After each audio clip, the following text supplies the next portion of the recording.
Hello guys! Hello Virgo! Welcome dito sa aking channel Virgo. Alamin natin kung anong messages, vibration, gabay energy para sa lahat ng Virgo. Ito ay timeless reading, general reading para sa inyong lahat. So, I hope na makaresonate kayo dito. Okay? Virgo, same with the Taurus, change. Pagbabago. Ano ba yung magbabago sa buhay mo? Tingnan natin. Para to sa mga Virgo. Panoorin mo yung Capricorn tsaka Taurus, baka resonate ka doon. Same sign lang naman kayo, earth signs.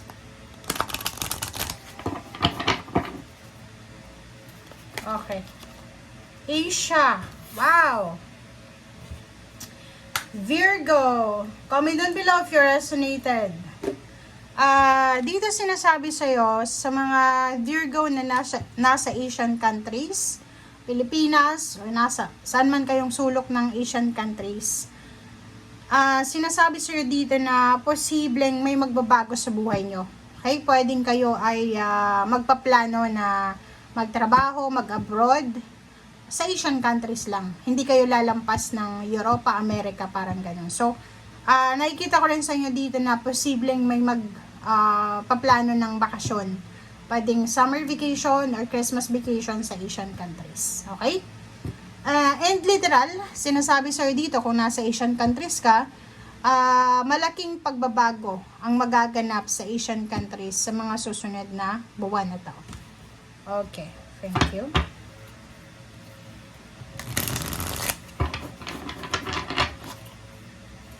Or posibleng nasa ibang bansa ka, Europa, America, Canada, Australia, sinasabi dyan sa'yo na pwede ikaw ay pauwi or magbabakasyon sa isa sa mga Asian countries this summer vacation. Okay. Doon sa mga Virgo na maraming utang, okay? Doon sa mga Virgong marami kayong pangarap sa buhay, pero parang nasa 8 of Swords ka. Yung feeling mo kahit anong gawin mo hindi ka makapag-ipon ng pera, yung parang pakiramdam mo nasa restrictions ka, stagnant yung situation mo, okay? Dito sa mga Virgong yan, sinasabi sa inyo na isang balita ang posibleng darating sa inyo, maybe November or December this year, 2025. Sa 2 months na yan, posibleng isang massive, malaking balita yan na darating sa'yo para matulungan ka sa financial stagnation, scarcity, or kung marami kang utang. Okay? How? Okay, next.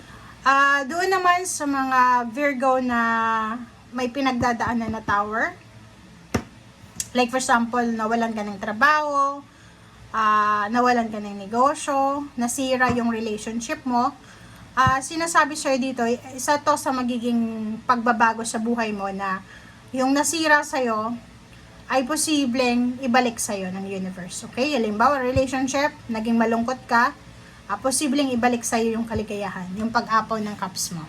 If naman nasa long distance relationship yung mag-asawa, posibleng ibalik din yung pagsasama ng mag-asawa. Okay? So, Page of Wands and Page of Pentacles, face to face ito.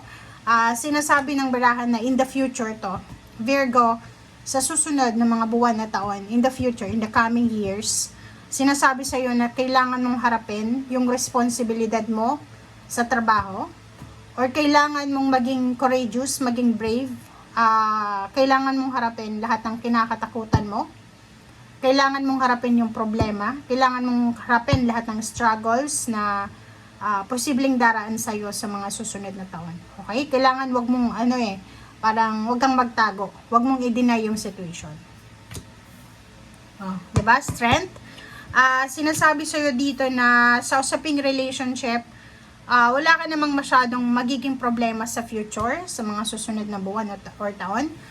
Yung relationship mo, intimate relationship, may asawa ka, boyfriend, girlfriend, live-in partner, or kung ano man ang relationship ninyo, walang gender dito. So, sinasabi sa inyo dito na posibleng magiging mas strong pa yung connection nyo na dalawa. Okay? Nine of Cups, and then Death card. So, nakikita ko sa'yo dito, meron kang wini-wish sa usaping emosyon. Like, siguro yung iba, kung hindi na masaya sa relationship, sa halimbawa couple sila, yung isa dyan ay hindi na masaya, posibleng yung wini-wish niya para sa kaligayahan niya emotionally ay maibigay sa kanya ng universe. So, ihanda mo yung sarili mo, 'di ba? So, nakikita ko dito na in the coming months or years, sinasabi sa'yo dito ng baraha na yung mga madidilim na nangyari sa nakaraan, yung mga confusion mo, okay? Yung mga pagkakataon sa buhay mo na confused ka, 'di ba? Like, hindi mo alam bakit nangyayari to sa relationship, sa trabaho, parang ganyan. Bakit kaya na-terminate ako? Bakit kaya hiniwalayan ako? Bakit kaya ganito, ganyan? Bakit kaya hindi ako makakuha ng karelasyon? Bakit kaya palagi akong iniiwan? Parang ganun. So, marami kang bakit, marami kang question sa sarili mo na posibleng in the coming years ay matutuldukan yan. Okay?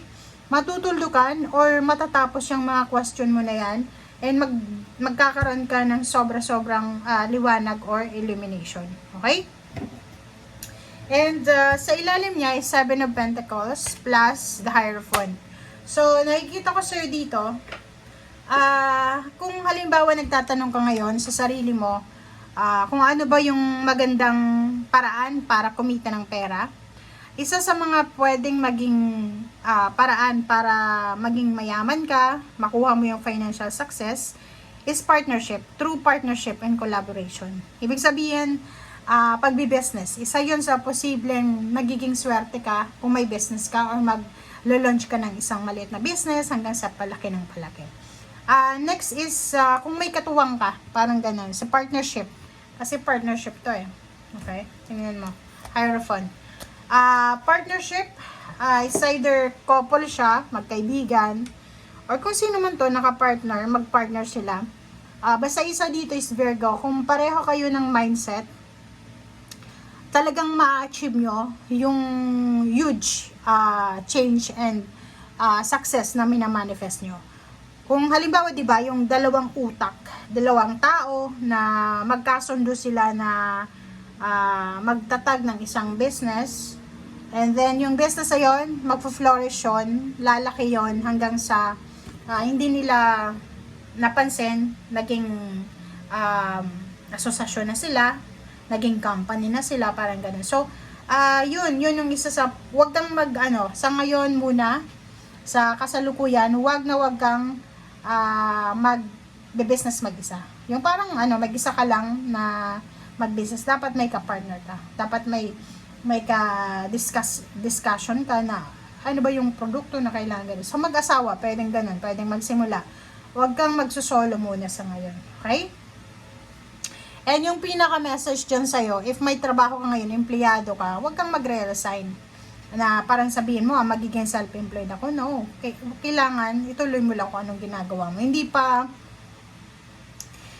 pa maganda yung panahon na to para sa pagsasarili, para sa pagiging self-employed. Or kung self-employed ka na ngayon, kung ako sa'yo, maghanap ka ng mga sidelines, mga side incomes. Kasi, papahirap yung buhay. And kung wala kang sidelines, and if yung business mo hindi masyadong mabenta, pwede kang mag-suffer financially. So, kailangan mo ng backup plan. Okay? Thank you guys. Bye!